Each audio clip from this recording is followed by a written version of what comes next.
Last Thursday, Donald Trump wrote on social media that the farm and hospitality industries were hurting because the ICE raids were taking away their workers. Check. He wrote, "We must protect our farmers. Changes are coming."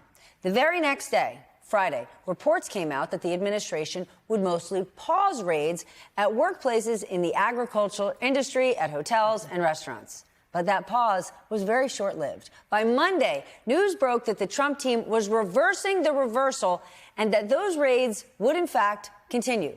Trump was asked about that back and forth earlier today, and I want to share his response. A question on deportations, Mr. President. You said last week that changes would be coming for farmers who have seen a lot of the workers they rely on taken away. But then DHS said this week that worksite enforcement would remain in place, that it's a cornerstone. So what's your message to farmers?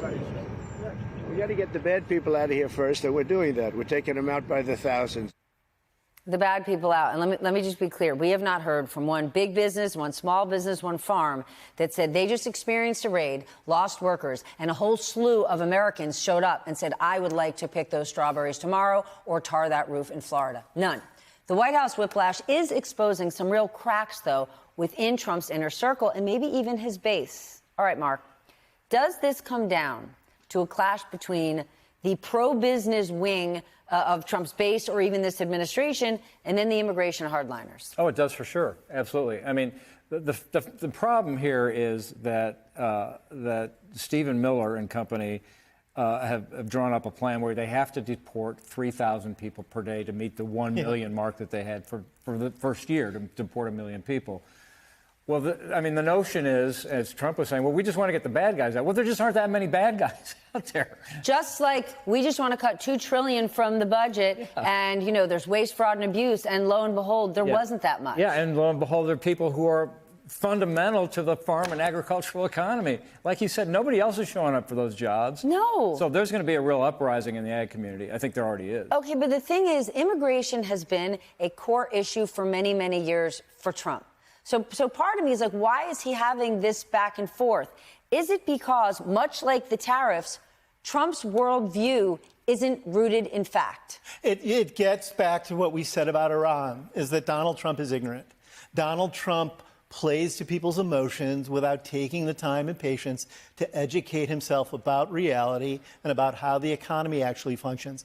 All of these hardworking, law-abiding, productive immigrants who are undocumented, and they're undocumented for a variety of reasons, but a primary one is that the U.S. justice system is not built to process their paperwork quickly enough. It's not that they're criminals just slipping over the border, and they are fundamental to a number. But our economy is desperate for and totally them. relies on them. Agriculture, hotels, construction, manufacturing, go down the list. And medical, home health care workers, going. daycare. And so Donald Trump and his completely benighted team of followers decides that they can make hay by saying immigrants are stealing your wallet, your dreams, your children, your liberty from you, and we are going to deport them en masse. And then reality intrudes as it's intruding in Iran, which is that all of these businesses are dependent on these workers, and they're complaining to the White House, either directly or in the most recent case, through the agriculture secretary. And she said, I'm hearing from every farm in the nation that they're going to struggle to make ends meet, or are struggling to make ends meet because they can't find workers. And then the hotel industry finds out this has been a successful lobbying effort. And so then Trump hears from the hotel lobby. So then he goes out and says, I'm reconsidering this. I'm going to carve out a break for hotels and farms. Well, you can bet then manufacturers and construction interests are also going to say something to the White House. And suddenly this whole coalition who said you should just go ahead willy-nilly and deport honest, hardworking people because it has great symbolic value is going to continue to blow up the economy along with your bonkers tariffs policy. And you're going to have markets in a tailspin. You're going to have joblessness. You're going to get creamed in the midterms. And you're going to have lasting damage to your party. What are you going to do? But even in the immediate, right, we've got all sorts of employers out there, construction companies, others who are saying while they're in this quagmire, their workers just aren't showing up to work. And if they're not showing up to work, they're not participating in the economy. They're not buying anything. They're not going anywhere.